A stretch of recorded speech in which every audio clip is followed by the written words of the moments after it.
Dalawang araw matapos regaluhan ng cellphone, hinold up ang 12 anyos na estudyante sa Taguig. Ang suspect na rider nagpakilalang hinahanap umano ang tatlong kakilala ng biktima. Saksi, si Ian Cruz.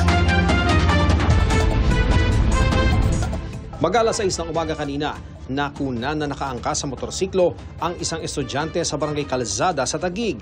Nagpabalik-balik ang rider sa kalsada bago gumilid. Ibinaba niya ang estudyante na naglakad palayo habang sinusundan pa ng tingin ng rider.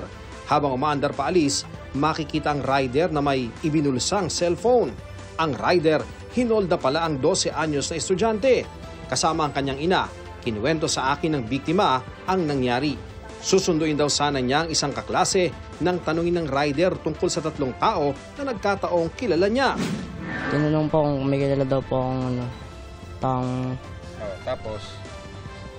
Para magpapasama daw po siya. Pinangkas na po ako, umangkas po ako. Nagpaikot-ikot daw sila saka huminto sa isang lugar. Doon daw hiniram ng lalaki ang kanyang cellphone para i-message ang umano'y hinahanap na tao.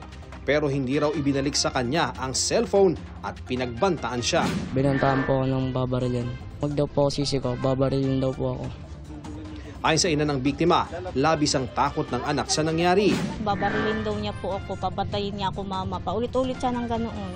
Sabi pa ng nanay ng biktima, regalo nila sa anak ang cellphone na 2 araw pa lang sa kanya. Unang beses daw nagdala ng cellphone ng anak dahil sa isang open exam kung saan pinapayagang mag-cellphone.